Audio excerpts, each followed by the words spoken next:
What if I told you that everything that has ever hurt you was actually love in disguise? That every loss was a gift?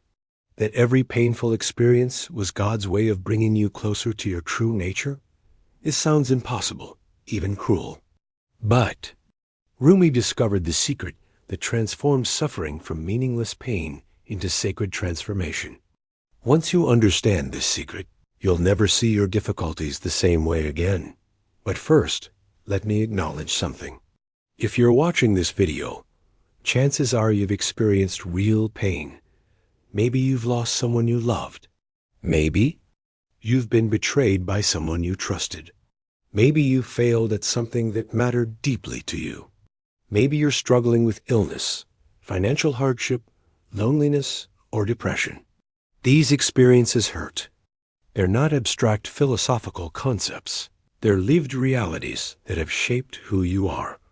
And if someone walked up to you in the middle of your deepest pain and said, "This is actually love in disguise," you might want to punch them. I understand that. Rumi understood that too. He wasn't some detached philosopher theorizing about suffering from an ivory tower. He was a man who lost the person he loved most in the world, his spiritual companion Shams, and experienced grief so profound it nearly destroyed him. But it was precisely through that devastation that Rumi discovered the secret that would transform not just his own relationship with suffering, but the understanding of countless people for 800 years. The secret is this: suffering is not what happens to you. Suffering is what happens for you. Every pain you experience is divine love working to free you from something that is smaller than your true nature. This doesn't mean that pain doesn't hurt. It doesn't mean you should be grateful for trauma, or abuse, or injustice. It doesn't mean you should passively accept harmful situations, or fail to protect yourself and others from unnecessary harm. What it means is that within every genuine difficulty, not the suffering we create through resistance and mental drama, but the real challenges that life presents, there is a divine intelligence at work, seeking to liberate you from illusions about who you are and what you need to be happy. Rumi explained this through one of his most beautiful metaphors. He said that the human soul is like a raw grape. It has the potential to become wine, something infinitely more beautiful, more intoxicating, more valuable than it originally was. But this transformation can only happen through crushing. The grape doesn't understand why it's being crushed. From the grape's perspective, this is pure destruction. It's losing everything it thought it was. Its familiar form is being completely annihilated. But the vintner knows something the grape doesn't know. The vintner sees not just what the grape is, but what it can become. According to Rumi, God is the divine vintner, and your soul is the grape.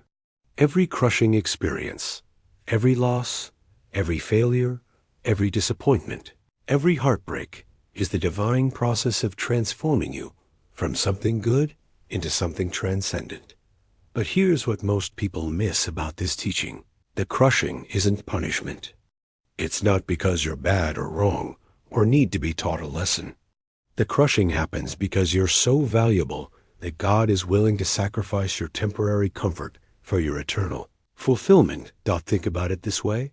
If you had a lump of coal and you knew that with enough pressure and time, it could become a diamond, would you leave it as coal to keep it comfortable? Or would you subject it to the pressure necessary for its transformation?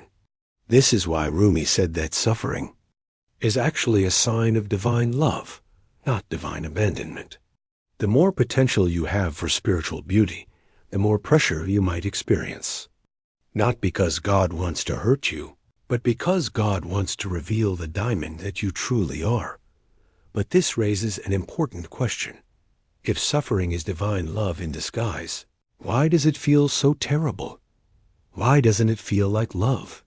Rumi's answer is profound. He said that suffering feels terrible because it's working against your ego's survival strategies, not against your true nature.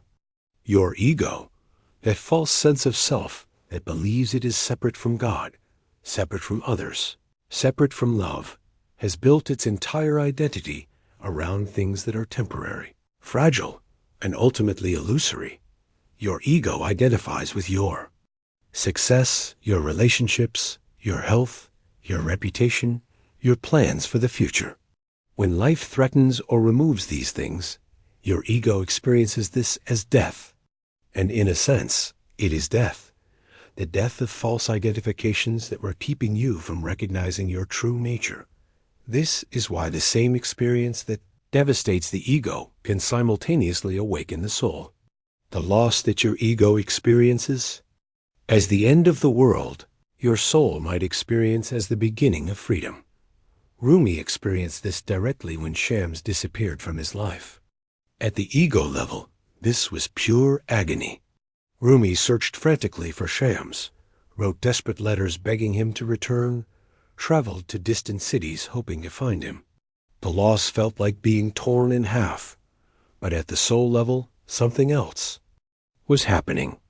The absence of Shams was forcing Rumi to discover that what he had seen in Shams, that divine beauty, that infinite love, that perfect presence, was actually his own deepest nature, temporarily reflected back to him through his beloved friend. The pain of separation became the catalyst for recognizing union. The experience of losing love became the doorway to discovering that love is what he fundamentally was. This is the secret pattern that Rumi found in all authentic suffering.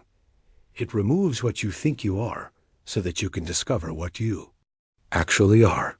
It takes away what you think you need so that you can find what you already have.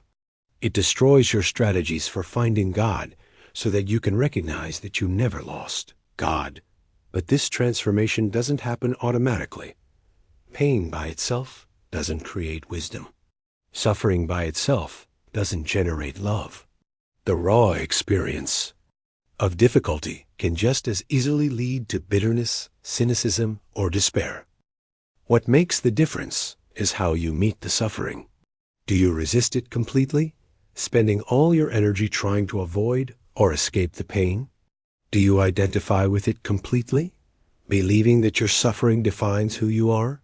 Or do you learn to hold it in a different way, with presence, with curiosity, with trust in something larger than your current understanding? Rumi taught specific practices for transforming suffering into love. The first practice is what he called graceful surrender, not passive resignation, but active acceptance of what is happening while remaining open to what wants to emerge. Through the experience, this means feeling your feelings fully without being overwhelmed by them.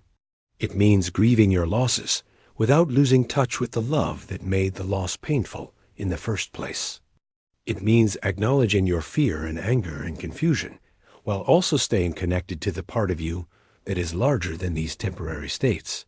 The second practice is extracting the pearl, learning to look for the gift that every genuine difficulty contains, not in a forced, artificial way that denies the reality of pain, but with genuine curiosity about what this experience might be trying to teach you or free you from. Sometimes the pearl is obvious. A loss teaches you what really matters. An illness shows you how precious health is. A betrayal reveals the difference between authentic and superficial relationships. But sometimes the pearl is more subtle, a difficulty that forces you to develop patience, or courage, or compassion you didn't know you had. The third practice is what Rumi called becoming a lover of mystery. This means developing trust in the intelligence of life, even when you can't understand its methods. It means accepting that there might be purposes at work that your rational mind cannot grasp, benefits you cannot yet see, developments that are not yet ripe to be revealed. Doesn't mean becoming naive or passive. It means staying open to the possibility that your current perspective on your situation might not be the complete picture. When Rumi applied these practices to his own devastating loss, something miraculous happened. His grief became the raw material for the most beautiful love poetry ever written. His separation from shams became the inspiration for exploring the deepest mysteries of union with the divine. His personal anguish became a gift to humanity that continues to heal hearts 8 centuries later. But perhaps the most radical aspect of Rumi's teaching about suffering is this. He said that once you truly understand why you suffer, you stop being a victim of your circumstances and start being a collaborator with the intelligence that shapes your life. You realize that your difficulties are not random events happening to you, but precise interventions happening for you. You begin to trust that whatever is occurring, no matter how challenging, is exactly what you need for your continued spiritual development. This doesn't make you passive or resigned. If anything, it makes you more alive, more responsive, more willing to fully engage with whatever life presents. Because now you know that every experience is an opportunity for deeper awakening, deeper love, deeper truth. Rumi's own life became a perfect demonstration of this principle. After losing shams, he didn't retreat from love or become bitter about loss. Instead, he opened himself so completely to the divine love that had been revealed to him that he became a vehicle for expressing that love to the world. His pain became poetry. His longing became prayer. His separation became a bridge that connected him more deeply with others who had experienced loss and found love on the other side. This is what Rumi meant when he said that suffering is love in disguise.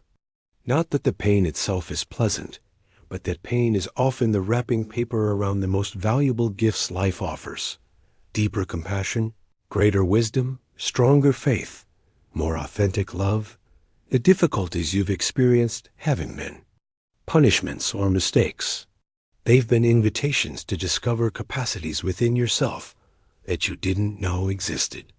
They've been opportunities to develop strength, resilience, empathy, and understanding that can only be forged in the fire of real challenges. And perhaps most importantly, they've been pathways to recognizing that your deepest happiness doesn't depend on circumstances being a particular way. Your essential nature, that awareness, that love, that peace that exists beneath all your temporary experiences, cannot be threatened by anything that happens in the world of form. This is why Rumi could say with complete sincerity that he was grateful for every difficulty he had ever faced. Not because he enjoyed pain, but because he could see how each challenge had contributed to his capacity to love, to understand, to help others, to recognize the divine presence that runs through all experience. The same is true for you. Every pain you've experienced has been developing qualities in you that wouldn't exist without it. Every loss has been teaching you about what cannot be lost. Every moment of darkness has been preparing you to recognize and appreciate the light. Right now, as you listen to these words, you have wisdom, compassion, and strength that you developed through facing difficulties. You have depth of character that was forged through challenges. You have capacity for empathy that was born from your own experiences of vulnerability. These aren't consolation prizes for the pain you've endured. These are the actual treasures that the pain was designed to reveal. Your difficulties weren't interruptions in your spiritual development. They were your spiritual development. This doesn't mean you need to go looking for more suffering.